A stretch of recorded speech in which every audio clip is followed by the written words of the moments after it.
Good morning students. My name is Siddhant Chaudhary and welcome to the first video lecture of science for your 9th standard. As you have seen previously in your previous classes that in your 8th or 7th or 6th classes that your science stream is basically generally divided into different portions. But up till now in your previous classes you haven't actually seen those different portions, or you haven't actually understood or basically thought about them in detail. But today in this introduction class हम लोग बात करेंगे कि ये जो तीनों अलग अलग पोर्शंस हैं ये एक्चुअल में क्या होते हैं, हमें क्या चीज़ शो करते हैं, and why are these important for us. अब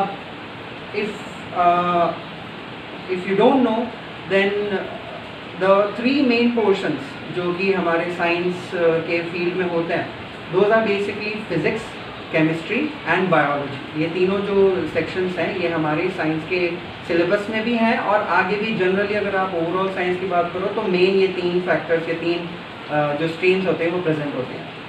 अब if we talk about them individually तो हम लोग थोड़ा सा एक इंट्रोडक्शन देते हैं कि ये तीनों स्ट्रीम्स किस बारे में है. For example if we talk about first of all physics basically हमें ये चीज़ सिखाती है कि हमारे आसपास का जो सराउंडिंग है, हमारा जो वर्ल्ड है वो कैसे वर्क करता है. अब चाहे आप उसमें कोई सी भी चीज़ ले सकते हो. You can take how air is flowing from one point to another, how one object moves और एन ऑब्जेक्ट स्टॉप्स, और how temperature increases decreases, rain कैसे फॉर्म होती है.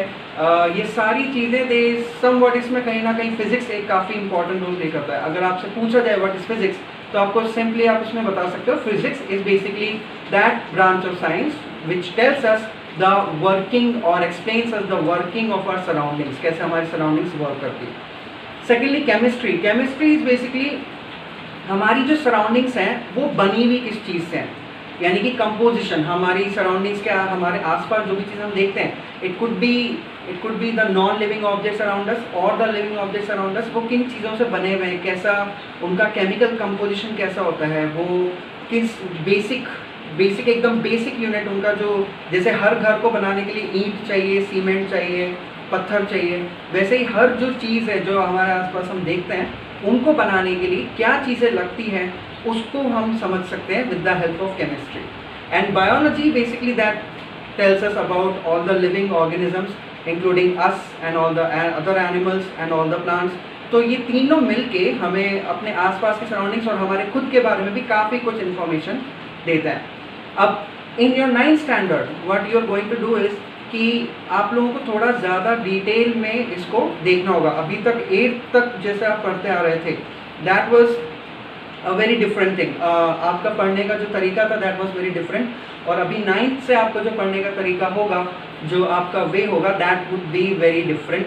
बिकॉज अभी आपको क्या करना होगा, जैसे जैसे आप पढ़ते जाओगे तो आपकी जो बुक में जो नोट्स वगैरह जो है, आपकी बुक में जो टॉपिक्स हैं, आपको उसमें डिटेल से देखना होगा. यू नो अब तक तो क्या करते थे हम लोग कि हम लोग सिर्फ क्वेश्चन आंसर्स पढ़ते थे पीछे एक्सरसाइज में या चैप्टर के बीच में जो होते थे उनको पढ़ते थे, and we were basically good enough if we study the question answers. But अभी क्या करना होगा, हमें क्वेश्चन आंसर्स के अलावा टॉपिक्स को भी ध्यान से पढ़ना है. So what you need to know, what you need to keep in mind कि जितनी भी ऑनलाइन क्लासेस हैं, इवन जो ऑफलाइन क्लासेस जो स्कूल्स में भी होगी, you need to keep your mind, your concentration on the topic and on the main जो कॉन्सेप्ट है उसके ऊपर आपको अपना ध्यान रखना है. Now okay, so if you look at the index of your 9th science book, so you will find chapter number 1 to chapter number 4, these are basically of chemistry portion. Then physics portion is basically from 8 to chapter number 12. This gives us chemistry of 4 chapters and physics of 5 chapters, and then biology is divided into two sections, basically chapter number 5 to 7, and then last 3 chapters 13, 14, 15. These combined gives us 6 chapters of biology.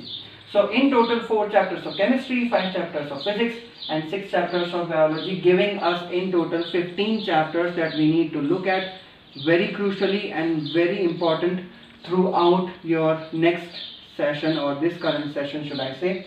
out of this we will be looking at this particular section of chemistry and physics in this series of online lectures. And to start off, हम लोग जो अपना पहला जो first जो हम लोग start करने वाला है, that would be from chapter number 1, chemistry का चैप्टर फर्स्ट का हम लोग इंट्रोडक्शन करेंगे in today's class. Okay, so starting off with the introduction of our chapter number 1, which is basically the first chapter of the chemistry portion, which is matter in our surroundings. This is our first chapter. अब matter basically अगर हम एक general term में इसको समझना चाहें तो matter आप सिंपली आप किसी भी ऐसी चीज़ को बोल सकते हो विच यू कैन सी और फील अराउंड यू और टच अराउंड यू, और बेसिकली जिसको आप सेंस कर सकते हो. सेंस मतलब आपकी किसी भी सेंसरी ऑर्गन्स लाइक आपकी आईज से, आपके टच से, स्मेल से आप अगर उसको फील कर सकते हो, that can be categorize in a matter और एज अ मैटर. तो इस चैप्टर में आपको इन्हीं चीज़ों के बारे में अलग अलग इन्फॉर्मेशन मिलेगी. हमारे आसपास सराउंडिंग में जितनी भी चीज़ें हैं जो कि हम मैटर के अंदर कैटेगराइज कर सकते हैं, उसके बारे में हमें अलग अलग तरीके की डिटेल्स देखने को मिलेगी. कुछ की पॉइंट्स अभी हम लोग इसमें देख लेते हैं which are going to be very crucial in this chapter. सबसे पहला जो की पॉइंट है, properties of particles of matter, यानी कि मैटर जिन पार्टिकल्स से बना हुआ है उन पार्टिकल्स के बारे में आपको इंफॉर्मेशन मिलेगी इसमें कि भाई कौन से टाइप के पार्टिकल्स हैं which are basically responsible for formation of everything that you see around you. The properties of those particles, how those particles behave, वो कैसे अलग अलग तरीके से अलग अलग कंडीशंस में एक्ट करते हैं, उन पे किस किस चीज़ का इफेक्ट पड़ता है, किस चीज़ का इफेक्ट नहीं पड़ता. ये कुछ प्रॉपर्टीज जो हैं वो हम लोग देखने वाले हैं.